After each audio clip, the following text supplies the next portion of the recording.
Hello, everyone. We are back and ready to go with today's national update. So with that, Jarl, take it away.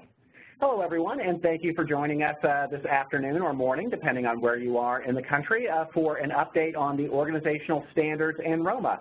We are joined this afternoon by Lauren Cook and Ray Tamblin from our national partner, NASCSP. And so we are going to, in just a few seconds, turn it over to them to give the update on ROMA Next Generation and what has been going on. There have been 2 meetings of the ROMA Next Generation Committee, and there's another one scheduled next week at NASCSP Conference, so things are moving very quickly. So we want to make sure the network is up to date and up to speed on what's going on with ROMA. And then we'll talk a little bit on the second half of this webinar about what's going on with the organizational standards, make sure you know what resources that the partnership has, have some key upcoming dates on your calendars, know about upcoming resources that we're still developing, and make sure we answer any questions that you have as the new fiscal year for most of our agencies approaches in the next couple of weeks. So with that, Lauren and Ray, if you'd like to take it away and tell us what's going on with ROMA Next Generation.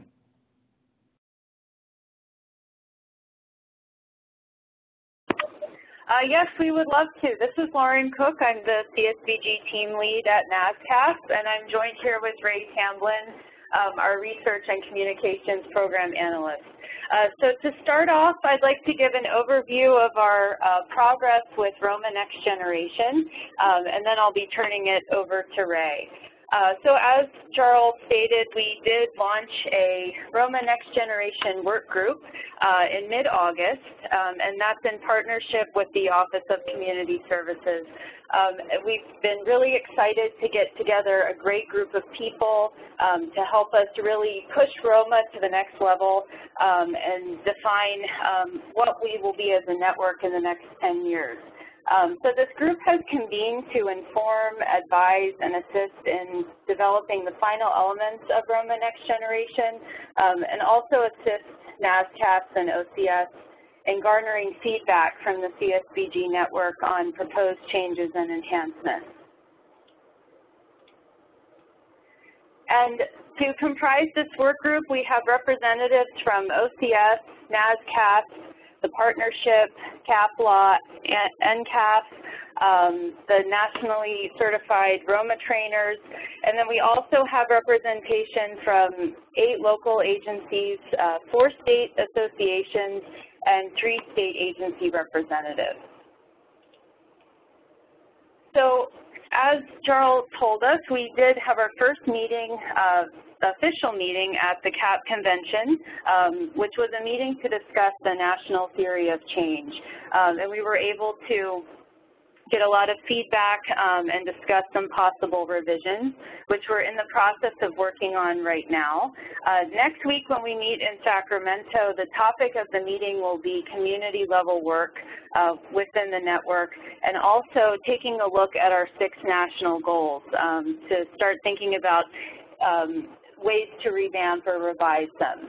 Our final meeting will be in October, and that will be a 3-day meeting where all of the group members will convene in person in Washington, D.C., so that we have a nice amount of time to sit and really work on finalizing some of these deliverables, like the ROMA national goals, the national theory of change, the family and individual level national performance indicators, community level national performance indicators, also how we're tracking our characteristics and demographics of the people we serve, the list of our services, and then also talking about a training and technical assistance plan to help us roll out some of these changes.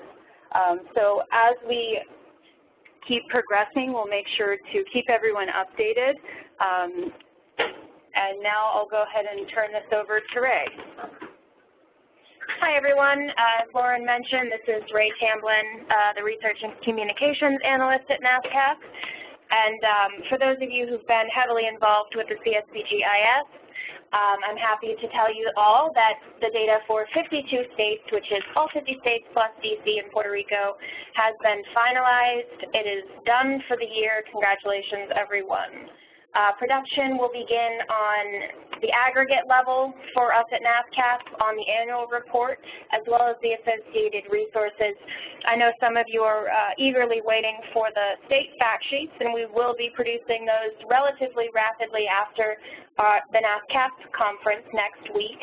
And so we're working first on rolling out a report to Congress to get that started. And then in October, early October, we will be releasing the fact sheets for you all to use on the state levels, as well as the national highlights. And then by November, the annual report and all of the aggregate statistics will be in the works and highly publicized. For those of you who are aware, and for those of you who are not, please go ahead and email me. NASCSP regularly queries the CSBG network, particularly among the state peers, for sort of best practices and for those with questions on administration and capacity questions. So for example, we've recently been asking the network on the state level around discretionary spending, CSBG eligibility determination, term limit requirements, statewide systems, technological capacity, and also agency collaboration strategies to streamline service delivery statewide. And so for those of you who are not aware, we do welcome the opportunity to query the state network as well.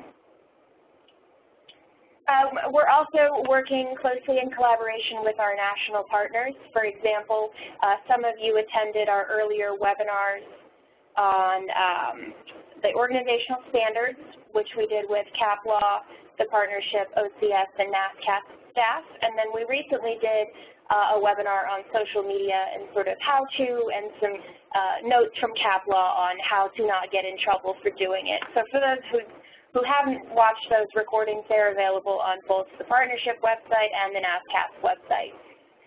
We're also working together on the implementation of the organizational standards, and this includes putting on, as I mentioned, the national webinars. We're providing input on new toolkits, and we're surveying the network on implementation strategies. We've also planned several listening sessions into our national conference, and there were some that were held at the Community Action Partnership earlier this month, or in the end of October, I believe it was. So we are welcoming feedback from the network around the implementation of the organizational standards, as well as the ROMA Next Generation work that NASCSP is spearheading. So as I mentioned, we've done the webinar, and the advocacy, storytelling, and important reminders, I believe, is a very important one for us to all be aware of and watch so that you know what you can do and how you can do it.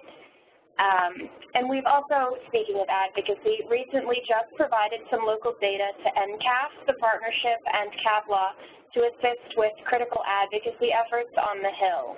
And so for those of you who are interested in advocacy, I again recommend that you watch the webinar to make sure that as you do it, you are within your legal boundaries, and so you can do that without getting perhaps dinged later, and also to work closely with NCAF as they are your representative on the Hill within the network. We also clearly continue with our social media activities. For those of you who are online, hello. For those of you who are not on Twitter and Facebook, I recommend that you reach out to either myself or the partnership for some guidance and best practices on getting online and up to speed on the social media sphere.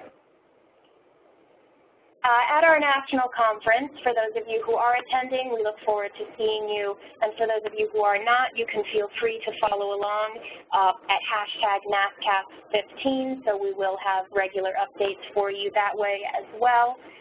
And we will be hearing from our federal partners, which includes Jeannie Chafin and Anna Maria Garcia from the weatherization side, as well as hearing from a direct update from OCS staff. We will also be hearing from OCS staff to review the American Consumer Satisfaction Survey Instrument, or ACSI, and they'll be discussing the rollout and implementation of using that instrument We'll also hear from, I believe, Denise Harlow and Janae will be discussing the organizational standards implementation as well as state monitoring practices and risk mitigation. And I believe that wraps up NASCSP update, so I'll go ahead and turn it back over to Charles. Well, and thanks, Lauren and Ray, for that update, and looking forward to providing you with more information as the work of the ROMA Next Generation Committee continues. So what I want to do is talk a little bit about what's been going on here at the partnership around the organizational standards, make sure that everybody knows what tools and resources are currently available, make sure you know what tools and resources are coming out, and then see if we have any wrap-up questions around the standards as that new fiscal year approaches for many of our agencies. So to begin with, we want to make sure that you're all aware of our current assessment tool that you can get on our website. This was the original assessment tool that the partnership developed to help agencies prepare for being monitored around the standards. This is the tool that is going to be replaced by the technical assistance guides that I'll talk about in a second, but we just want you to know that it is still available. It provides some basic guidance for every standard on the definition and intent of the standard, and provides some guidance about the documentation that you might want to provide to show that you have met the standard. Of course, with the caveat that it is ultimately up to your state CSBG lead agency to define which types of documentation will be required for each of the different standards, but this is still I think an excellent resource as our technical assistance guides continue to be rolled out, and I think a good handy resource for any last-second self-assessments that agencies are contemplating before the new fiscal year begins and they get monitored against the standards officially this time around. The second tool that we think folks should know about is our glossary for the standards. Of course, some of the standards have a variety of different technical language and terms in them. This glossary provides handy definitions for all of those terms. Again, I think it's especially useful if you have questions about how the standards will be interpreted, questions about, again, some of those technical terms in the standards. So I think this is a good go-to guide if you have any questions around some of the language with the standard. So just want to make sure that everybody knows that that's still available on our website, and you can access it by following the link at the upper left-hand corner, and I'll show you that again on the front page of our website, which will take you directly to all the resources that we have available on those standards. And again, we'll show you where to find that at the end of this webinar. We also have a relatively new resource on a schedule of actions. As I'm sure you know, different standards have different time frames that govern when you will be monitored against them. So some involve things that happen on a fairly regular basis. Others are things that happen on a 1-year, 2-year, 3-year, and 5-year cycle. So we think this schedule of actions is a great planning tool and a great logistics tool as agencies are moving forward, figuring out how to organize all the information to document their compliance with the standard, because obviously you will not, for some of those standards, you will not have to update that documentation for several years. And so this is a great tool for figuring out which of the standards you need to be regularly collecting information and documentation for, and which will be monitored, obviously, on a much longer time frame. So again, I think a great planning tool and a great logistics tool as agencies are moving forward to prepare to be monitored against those standards. We also have a number of board-specific tools that have been relatively recently developed. A quick 2-pager overview, a board calendar of action. Again, there are a wide variety of standards that relate to different board actions that need to be taken. And so the board calendar of actions, I think, is a great resource to provide to your board members and a great planning tool because, again, like that overall calendar of actions, it lays out the types of documentation and things and other things that you will need to be documenting vis-a-vis your board with the standard. So again, a great planning tool. And then lastly, we have our video series available on our YouTube channel that you can, again, also access through our webpage. And the video series provides brief videos on each of the standards to help get your board up to speed. So it's a great thing to put in board training for new board members, any update packets that you have or trainings around the standards, or simply a great way to maybe send out 1 or 2 videos every board meeting to make sure that your board is aware of the standards, knows what they are, and knows what is required of the boards for each of the categories.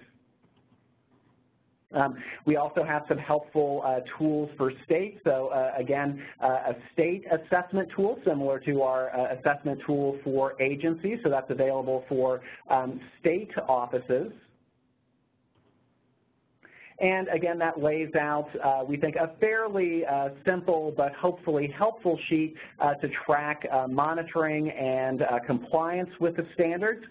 We know that several state offices are in the process, if not completed, of adapting some of the tools that we have.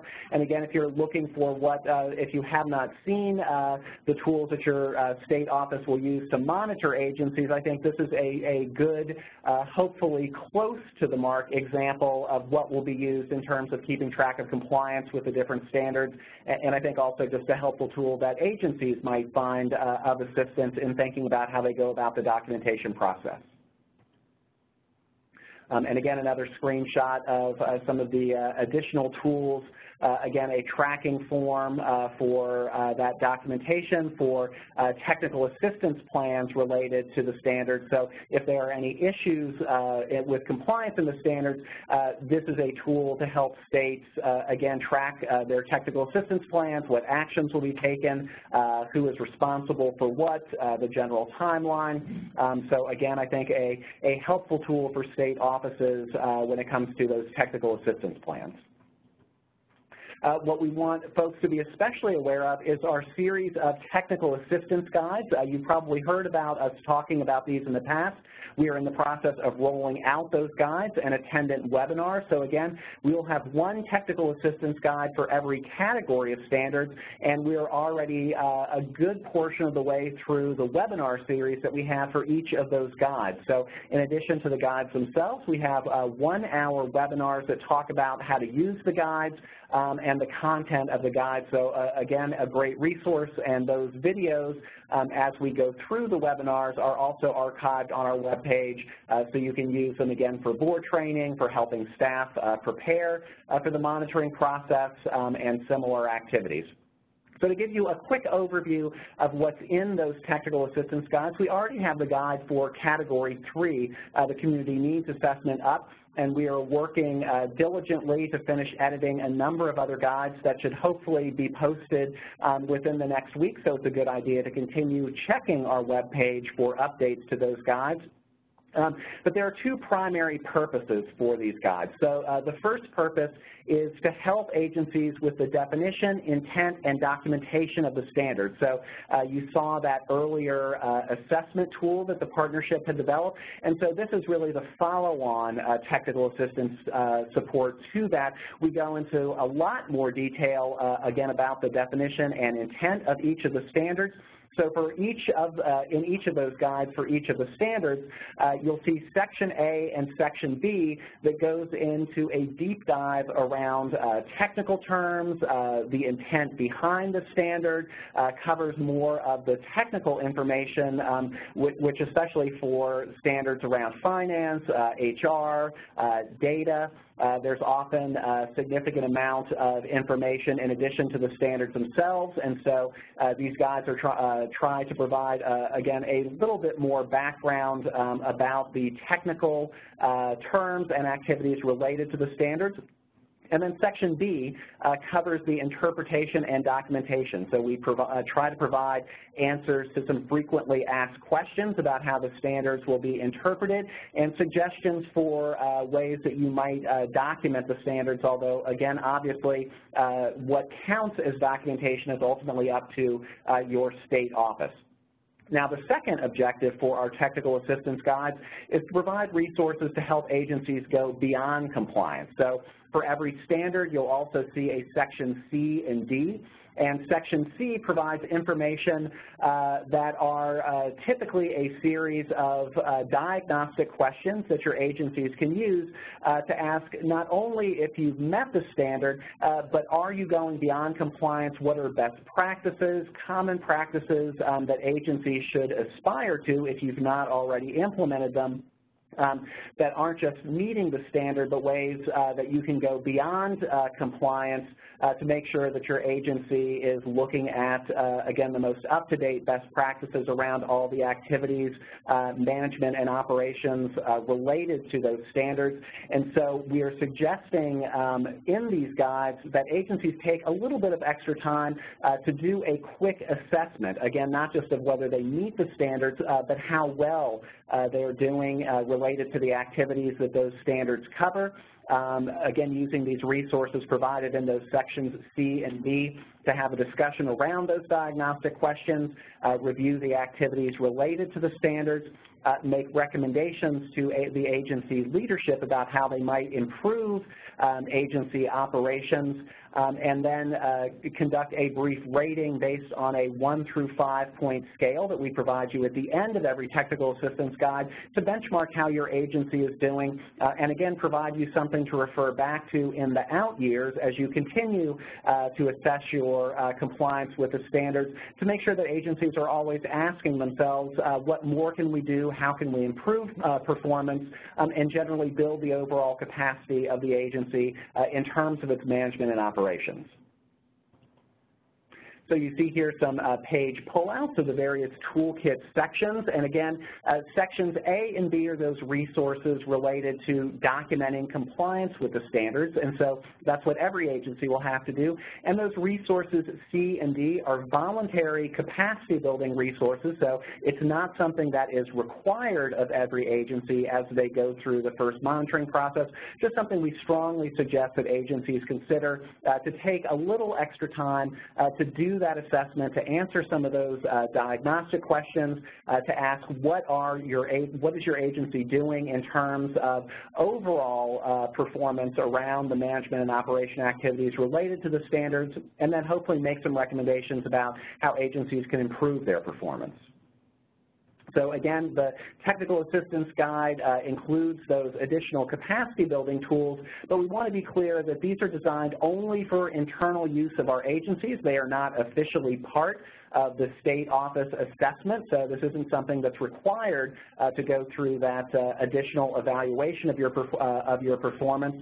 It's simply in there as a capacity building resource and something to hopefully help your agency use the process of going through and being assessed against those standards as an additional opportunity to think through some options for performance improvement and ways that you can build your overall agency capacity.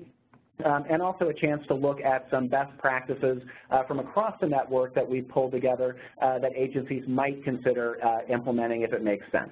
So again, the assessment scale that I talked about is at the end of every technical assistance guide. You'll see 5 columns. The first 2 columns are various instances that provide examples of how an agency would not be in compliance with the standards. So again, this is a helpful way to assess where you are in terms of your overall level of compliance. That third middle scale is for agencies that are meeting the standard, and then those scales at the far right end, the 4th and 5th columns provide examples of how agencies can go beyond compliance, examples of best and common practices that we think agencies should consider implementing if they don't already. And again, just a good tool for, again, making those recommendations to your leadership and potentially your board, if it's appropriate, about practices agencies might want to consider adopting. And we also include a standard template for tracking documentation and recommendations that's also available at the back of every guide and available for agencies to adapt to their own purposes. But again, we want to make sure that we emphasize that those additional resources in those sections C and D are completely voluntary. We just think that since agencies are going through the process of assessing their compliance with the standards, it makes sense to take a broader look at how they're doing and use that time to make some recommendations about what additional things the agency might consider to improve their performance. We also have an extensive webinar series that's coming up, so we want to make sure that you have all those on your calendar. So we've already completed the webinar for Category 3, the Community Assessment, Category 8, Financial Operations and Oversight, Category 9, Data and Analysis, and Category 5 on Board Governance. The rest of those webinars are forthcoming. So on the 15th, we're covering Category 7 on Human Resources. On the 16th, we're covering Category 6 on Strategic Planning. The 17th is Category 2 on Community Engagement. The 22nd is Category 1 on Consumer Input and Involvement, and Category 4, Organizational Leadership, will be covered on the 24th. So this is a fairly packed webinar schedule as we move through September towards the new fiscal year. So we want to make sure that you get all of those webinars on your calendar. And again, if you can't attend those webinars in person, you can always access them since we archive all of our webinars on our webpage. We also want to make sure that everybody knows about the additional tools that we have that are available to help agencies meet the standards. So if you go to the National Training Center link on our front page, you can access all of our manuals and guides on things like the audit, cost allocation, tools for working with your board, additional tools such as developing a succession plan. So we've archived all those resources on our webpage and just want to make sure that folks don't forget about them because many of them contain valuable resources for working with a number of the standards, especially ones around things that I mentioned like the audit, working with your board, and that succession plan. So if you have any questions about those resources, please don't hesitate to reach out to us directly, but we just want to make sure that folks don't forget that those are archived on our webpage under that National Training Center link where you can access all of them. We also want to make sure that you know about a couple of recent webinars we've done around the risk assessment, which is one of the standards, obviously. We had a large number of requests for a webinar to support our online risk assessment tool. So again, you can access that online risk assessment tool through our webpage. It is free of charge for all of our agencies, members and non-members, and it provides you with a very comprehensive online risk assessment that your agency can complete to meet the standard. So if you haven't done your risk assessment, I would encourage you to explore that tool. But the reason why we did these two webinars was we had a large number of agencies asking us for some technical assistance around preparation for the risk assessment. Again, it's a comprehensive tool, which means it goes fairly in-depth into a wide variety of agency management and operation procedures.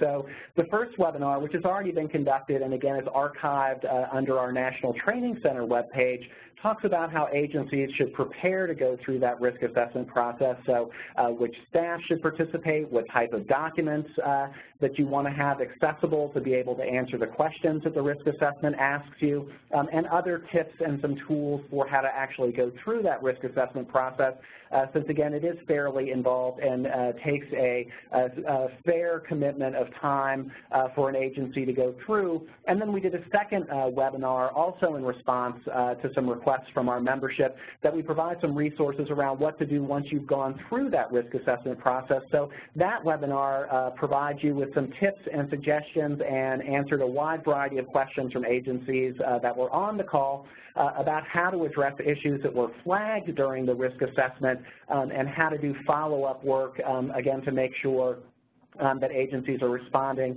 to the results of the risk assessment. Now again, you don't have, it's not a requirement of the standard to respond to all the things that might be flagged when you go through that risk assessment process, but again, just a good management practice to make sure that when you do that risk assessment, you have a system in place to follow up if it does flag anything in terms of your policies and procedures and other management and operations processes that you might need to attend to that were identified during that risk assessment process. And again, here's the promised picture of our front page on the website. And again, we know it's fairly dense. There's a lot of information there. But if you see that arrow on the left-hand side of your screen, that points to the link that you can follow to access all of those resources about the organizational standards. So again, that's the link I would suggest that you click on fairly regularly through the end of September, because we update it on an almost daily basis as we continue to roll out those technical assistance guides and related resources on the standards.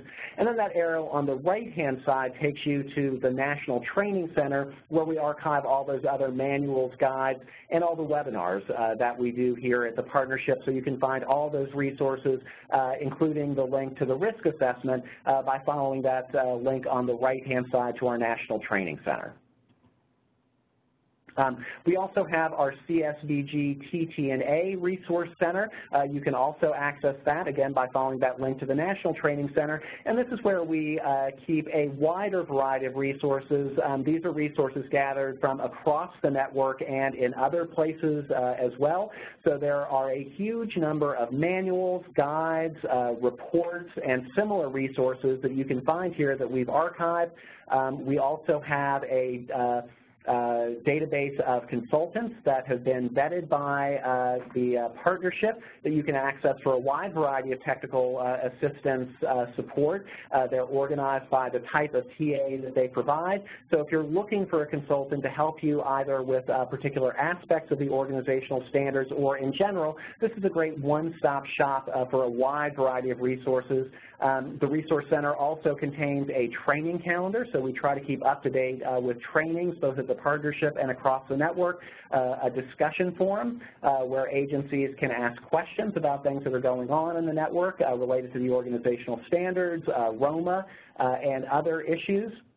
And also you can access technical assistance directly from the partnership through a request system. Again, this just requires a very quick registration. I think most of those resources I mentioned you can access directly without even registering. But again, just another great tool for helping you with the standards and other agency capacity issues that we want to make sure everybody continues to be aware of and checks in on, because we update the resources on the TNTA Resource Center fairly regularly as well. We also want to make sure agencies have a number of things on their calendar or thinking about in terms of the new fiscal year and the standards that are coming up. So first of all, quick report from the partnership about what's going on. Our OSCOE, our Organizational Standards Center of Excellence grant, will continue. We still have some resources through the grant, and so I'll talk a little bit about what's coming up with follow-on technical assistance, but we still maintain that OSCOE, the OSCOE resources on our website. We've also applied for the next round of grants for our Learning Communities Resource Center. Many of our learning communities cover issues that are related to the organizational standards and overall agency programs and capacity building, so we should know at the end of the month whether our Learning Communities Resource Center work will continue, although we're hopefully very confident that it will. And we've also applied for the State and Eligible Entities Technical Assistance Services grant from OCS, and that's a follow-on grant for our Risk Mitigation Center work.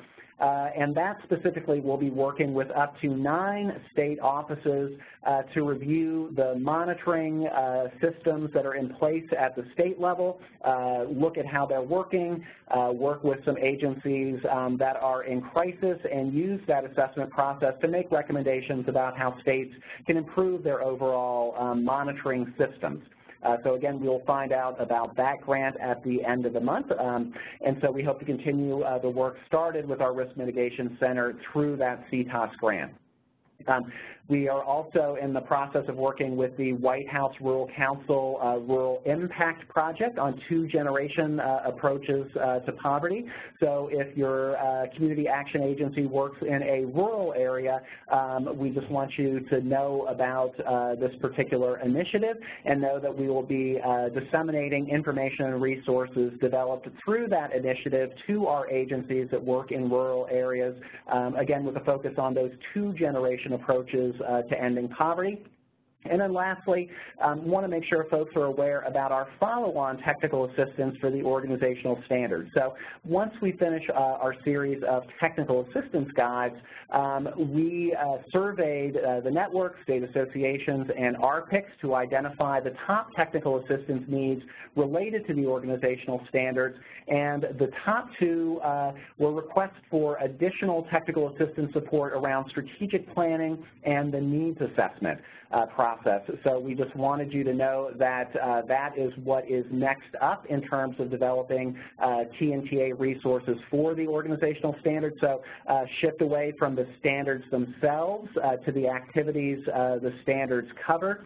So we will be developing additional resources around strategic planning, so hopefully a guide and a training series. And then when we are finished with that, we will hopefully turn to the needs assessment to build on NASCSP's excellent tool that's available on their website that describes the needs assessment process in a fair amount of detail. So we will shortly be asking for additional input on what type of resources specifically around strategic planning and needs assessment that agencies need the most. And then we'll certainly continue to work to identify additional technical assistance needs around the standards. So we'll be surveying the network, continuing to talk on both our RPIC calls and our calls with state associations to identify what those resources might be. But that is what's up next for us in the new fiscal year as we continue to support our agencies around the organizational standards. Want to make sure that folks know about some key upcoming events. So obviously the NASCSP Conference is in Sacramento next week on the 15th through the 18th. And as Ray and Lauren mentioned, the Committee for ROMA Next Generation will be meeting during that conference, so there'll be additional updates on what's going on with ROMA Next Generation. The partnership also has its own management and leadership training conference in the beginning part of January in New Orleans, so we want to make sure that that is on everybody's calendar. We have an upcoming Pathways to Excellence training on September 28th and 29th. And again, the Pathways initiative is our premier program for helping build agency capacity. So if the organizational standards represent the ceiling or the floor, basic requirements that agencies need to comply with, the standards for excellence, which are used by the Pathways program, are the ceiling, so the very best standards that agencies can hold themselves to. And that Pathways training program involves a 2-day training and then a 9-month self-study process where agencies benchmark themselves against those against those standards of excellence to identify places where they can build on their strengths and address places where they might improve their performance. So again, we think the Pathways program goes hand in glove with the organizational standards. Agencies that go through Pathways say it's much easier to go through the assessment process for compliance with the organizational standards because they are very similar. So we would encourage agencies to consider going through Pathways not just as a capacity building project, but a way to increase their improve their compliance with those organizational standards. And finally, we have an Emerging Practices Summit that's part of our work with our Learning Communities Resource Center that's scheduled for September 28th and 29th, and we will be disseminating the results of that summit after it is concluded. So again, looking at some best practices across the network, across a number of different types of programs, some of which are related to the organizational standards. So we just wanted to make sure that you were aware of those events, had them on your calendar. And otherwise, we're taking into account a number of those key dates. So lastly, a couple of things that we suggest our agencies focus on as the new fiscal year approaches. So across the network in general, we suggest that agencies make sure they have reviewed the state plans for the new organizational standards. So state offices were supposed to finalize and submit those state plans to OCS a couple of weeks ago, so they should be out and publicly available. So if you haven't reviewed your state plan, we strongly encourage you to take a look at that. Also make sure that you look at any guidance your state office has provided on interpretation and documentation for the standards. Make sure that you are familiar with the monitoring schedule. We believe in most cases that monitoring for the standards will coincide with the regular monitoring schedule, but if there are any changes to that, you should definitely make sure you're aware of them as early as possible. And also make sure that you familiarize yourself with the system that your state will use for documenting compliance with the standards. We know that a number of states are using an online system where you'll simply upload those documents directly to the state, which we think makes life easier for everybody, but make sure that you know what system your state is using, whether it's an online system, whether you will need to gather the documents at your agency for an on-site compliance visit, and exactly what the state is going to require of you. The earlier you do that, I think the better shape your agency will be in. Also a reminder that at the start of the new fiscal year, you should review your CSBG contracts for any changes, very important. And also a reminder that new poverty data is released from the Census Bureau on September 16th and 17th, so coming up in a couple of days, and that data will be extremely useful for things like your community assessment and for other work that your agency does. So I just want to make sure that that is on everybody's calendar, and I believe the partnership will have some suggestions forthcoming about how you can use that data and ways to use that to make sure that you are incorporating that into any outreach, education, and awareness work that you are doing in your community. So with that, I want to open the floor for any questions that folks may have before we sign off. Sure. We have one that has come in, and this is your opportunity to type those in if you haven't already. But the first one, so I believe it's going to be for NASCSP. We got a couple of different questions about who was on the ROMA work group, and or is there a list somewhere that can be accessed? So Lauren and Ray, I'll unmute you if you could respond. Sure. Unfortunately, we don't have the list of participants posted yet, but it will be coming soon. We'll be happy to send out an update, and it would be on our posted on our website. So thank you for sending us that question. We want to make sure you have the information you need. All right, so we'll be on the lookout for that. And let's see here. Kind of a related follow-on question to that, Lauren. How were members of that group selected?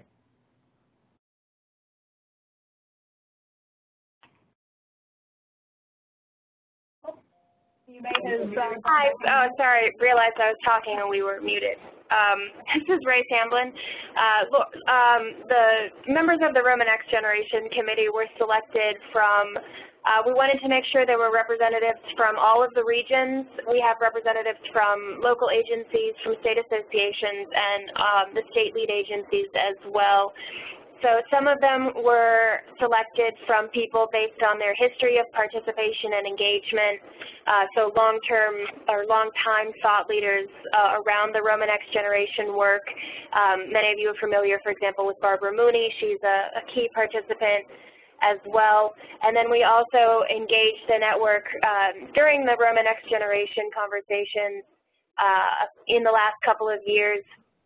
We selected people who had participated in some of the former iterations, as well as folks who were doing ROMA Next Generation, as we're hoping to see it done on the ground as well. So it's a mixture of folks who are on the cutting edge of what we're hoping that ROMA Next Generation looks like, as well as those who have been engaged in the process since the beginning. Great, thank you. It looks like that is it for questions at the moment, so I will turn it over to both our side from the partnership as well as NASCSP for any closing thoughts. Great, and again, as always, if you have any additional follow-up questions, please don't hesitate to reach out directly to us here at the partnership. You see email for our T&TA staff up on the screen. So again, let us know if you have any questions about how to access the resources that we discussed, any requests for additional T&TA resources that we can develop for the network, and any questions, again, about the upcoming implementation of the standards around the state's monitoring and compliance process and any related issues. And Lauren and Ray, any other concluding remarks? We're excited to see those of you who will be in attendance at the NASCSP Conference. As Jarl mentioned, we're always available to take suggestions for T&TA and to answer any questions around the work that we are doing over here at NASCSP. Additionally, for those of you who are on Twitter, you can always feel free to direct message or tweet at us if you have specific things that you'd like us to be sharing more widely as well. We also encourage you to subscribe to the State of Poverty blog, since that's where we're going to be sort of covering and releasing a lot more of the ROMA Next Generation thought processes and iterations as we finalize some things as well. For those of you who are not aware, we also have a ROMA tab on our website where the historical revisions as well as our most recent thoughts are posted as well. Great, so thank you again to Lauren and Ray for joining us. We thank all of you that we saw at our annual convention in San Francisco, and we hope we see many of you at our upcoming Management and Leadership Training Conference in New Orleans in January. So thank you again for joining us this afternoon or morning, and again, feel more than free to contact us if you have any additional questions. So thank you very much.